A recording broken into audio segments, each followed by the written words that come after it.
warahmatullahi wabarakatuh. Selamat pagi. Apa kabar teman-teman semuanya? Akhirnya kembali lagi pada video pembelajaran saya ya.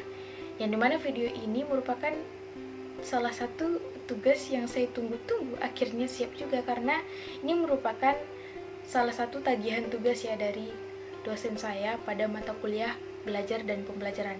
By the way, perkenalkan, nama saya Noviana Rahmadani, biasa dipanggil Nopi. Saya merupakan mahasiswa dari Universitas Maritim Raja Ali Haji, Fakultas Keguruan dan Ilmu Pendidikan, Prodi Pendidikan Matematika. Sebelumnya, saya memiliki pantun. Boni kuliah terus antar teman, temannya baik, cintanya hangat. Selamat belajar teman-teman, semoga kita tetap semangat. Pada kesempatan kali ini saya akan menjelaskan tentang taksonomi Bloom revisi Anderson dan Cradwell 2001.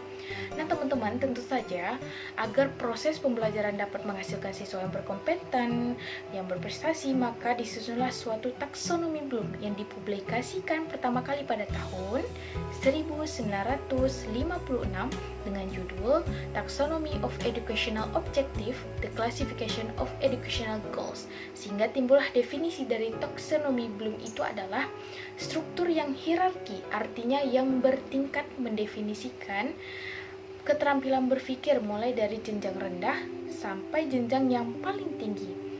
Nah, itu definisi dari taksonomi Bloom itu sendiri. Nah, berbicara tentang revisi taksonomi Bloom ini mengubah kata kunci operasional dari kata benda menjadi kata kerja dari level terendah sampai level tertinggi. Nah, di sini akan membahas juga mengenai KKO, kata kerja operasional. Nah, dari revisi taksonomi Bloom itu ada 3 domain pembelajaran. Ketiga ini memiliki level yang berbeda-beda yang mencakup kemampuan seseorang dalam menerima, memproses informasi dalam bidang tertentu. Yang pertama itu adalah bidang domain pengetahuan atau domain kognitif. Dalam taksonomi Bloom berkaitan dengan ingatan, berpikir, dan juga proses-proses penalaran. Itu yang namanya kognitif. Nah, berikut saya tampilkan revisi taksonomi Bloom pada domain kognitif yang disampaikan oleh Anderson et al. Tahun 2001. Nah, sini sudah tertera ya pada data tabel ada taksonomi Bloom yang lama dibandingkan dengan taksonomi Bloom yang sudah direvisi. Bisa kita lihat bersama ya, ini merupakan daftar contoh kata kerja operasional yang dapat digunakan pada domain kognitif revisi Anderson dan juga Cradwell itu. Nah, jadi waktu penyusunan silabus kita akan memilih nih, apa sih KKO yang tepat untuk dicantumkan ke dalam silabus yang akan kita susun nantinya. Baik teman-teman semuanya, dari data yang sudah tertera di tabel terlihat jelas ada 6 level dari domain kognitif ini. Tentu saja kita harus memiliki pemahaman dasar apa sih yang menjadi tolak ukur dari masing-masing level itu. Nah, di sini sangat terasa ya manfaatnya waktu kita melakukan penyusunan silabus. Apakah C1, C2, C3 sampai C6 yang kita input ke dalam file silabus itu sudah tepat ataupun tidak. Nah, di C1 ada mengingat ya revisi terbarunya. Di sini peserta didik dapat mengingat dan juga mengenali kembali pengetahuan, fakta, dan konsep dari apa yang sudah dipelajari sebelumnya. Nah, di C2 itu ada memahami. Di sini peserta didik dapat membangun makna dan memaknai pesan pembelajaran termasuk dari apa yang diucapkan, dituliskan, dan juga digambarkan. Nah, selanjutnya itu ada mengaplikasikan. Di sini siswa sudah dapat menggunakan ide-ide mereka dan konsep yang telah dipelajari untuk memecahkan masalah pada situasi atau kondisi yang real, yang sebenar-benarnya berarti. Aplikasi di sini dapat diartikan sebagai penerapan atau penggunaan hukum-hukum, penggunaan rumus, penggunaan metode, dan juga prinsip dalam konteks atau situasi lain, dapat juga pada situasi-situasi yang baru nantinya. Nah, di tingkat yang kelima itu adalah menganalisis. Ya, ini merupakan pengembangan dari kata analisis. Di sini peserta didik sudah menggunakan informasi untuk mengklasifikasikan, mengelompokkan, menentukan hubungan antara suatu informasi dengan informasi lain, antara fakta dengan konsep, antara argumentasi dan juga dengan kesimpulan. Nah, sampailah kepada tahap akhir, diakhiri dengan mengevaluasi.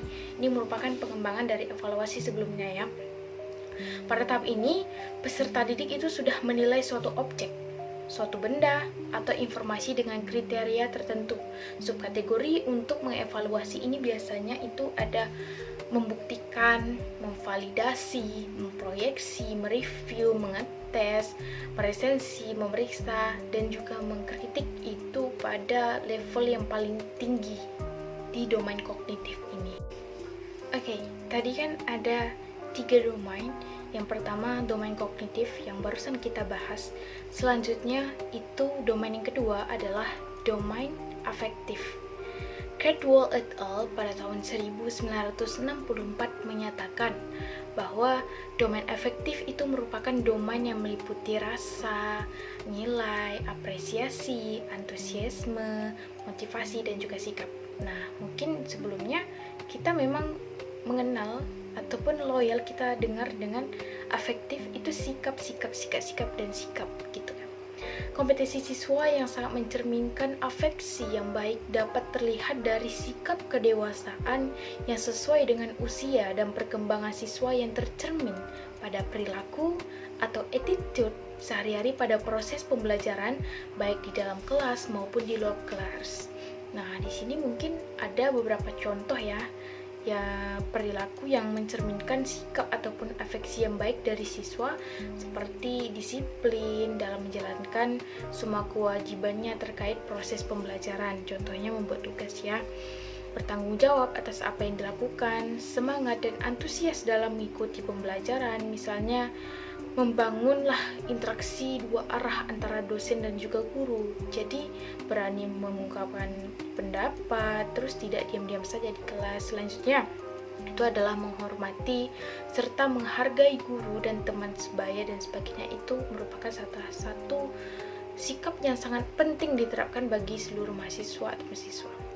Kemampuan efektif khususnya sikap dari mahasiswa dapat diketahui kecenderungan, perubahan, dan perkembangannya dengan mendasarkan pada jenis-jenis kategori domain efektif seperti yang dikemukakan dalam Caldwell et al. 1964. Itu yang pertama adalah tingkat menerima.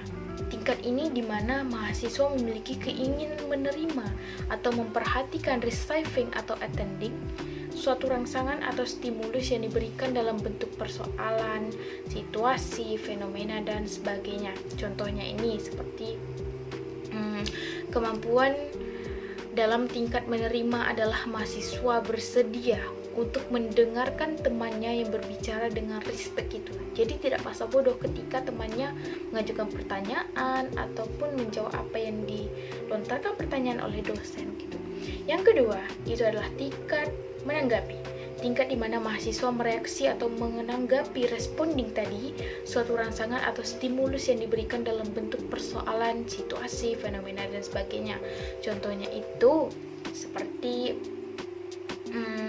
berpartisipasi dalam diskusi kelompok, seperti memberikan penjelasan dan menanggapi pendapat dari teman. Kadang memang kan dalam satu kelompok itu ada beberapa teman yang di-chat di dalam grup itu tapi nggak dibalas sama sekali. Itu namanya masa bodoh dan sikapnya itu kurang baik.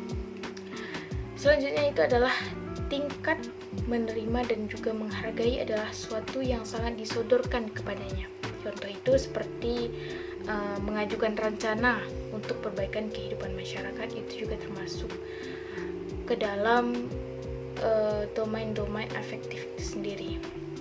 Yang keempat itu adalah tingkat menghayati, tingkat di mana mahasiswa menjadikan nilai-nilai yang disodorkan itu sebagai bagian internal dalam dirinya, menjadikan nilai-nilai itu prioritas dalam dirinya atau organization.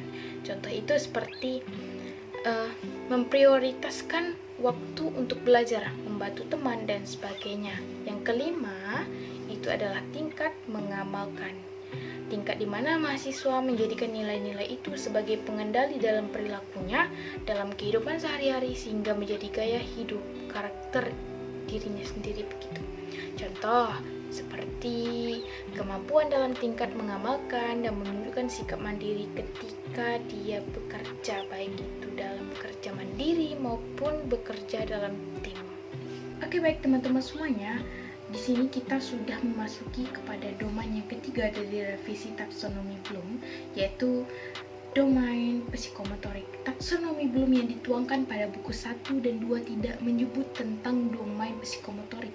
Namun, domain psikomotorik ini tercetus oleh pemikiran Simpson tahun 1966 yang menyatakan bahwa kemampuan psikomotorik yang harus dilatih secara terus-menerus dan diukur dari segi kecepatan, fisik, jarak prosedur atau teknik dalam eksekusinya.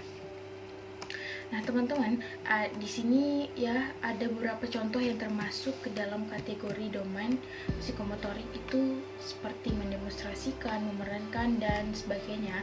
Tetapi ada ya tingkat psikomotorik yang selalu digunakan guru, tetapi dalam bidang konkret dan juga yang abstrak.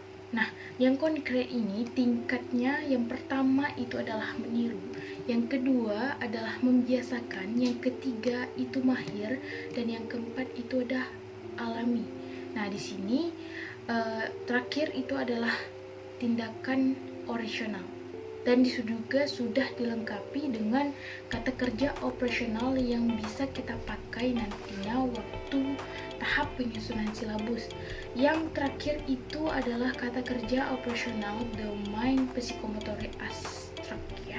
Tingkat psikomotoriknya itu adalah mengamati, menanya, mencoba, menalar, mengkomunikasikan. Oke guys, nah dengan berakhirnya penjelasan dari domain psikomotorik ini, berakhir pula materi yang dapat saya sampaikannya. Mungkin di akhir bisa kita simpulkan bahwa revisi taksonomi Bloom muncul diakibatkan adanya tuntutan perkembangan dunia, pendidikan yang bergerak sangat cepat dalam rangka menciptakan sumber daya manusia yang berkualitas tentu saja ya.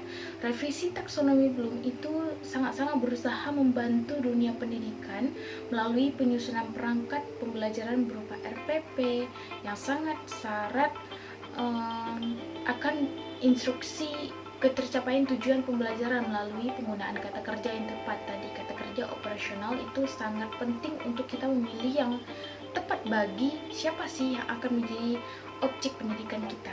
Saat ini perkembangan ilmu pengetahuan dan teknologi melalui era revolusi industri 4.0 menunjukkan siswa tidak hanya sampai pada tahap evaluasi, akan tetapi didorong agar siswa mampu sampai ke level creating atau mencipta pada domain kognitif, mampu memiliki sikap dan perilaku yang baik saat pembelajaran di dalam kelas maupun di luar kelas secara jujur, ataupun domain afeksi termasuk domain afektif tadi ya, dan memiliki fisik yang tangguh dan kuat, domain psikomotorik, agar tujuan pembelajaran itu tercapai. Baik, mungkin ini saja yang dapat saya jelaskan ya dalam video pembelajaran kali ini. Terlebih terkurang saya mohon maaf. Wabillahi taufiq wal hidayah. Wassalamualaikum warahmatullahi wabarakatuh. Terima kasih. Bye bye.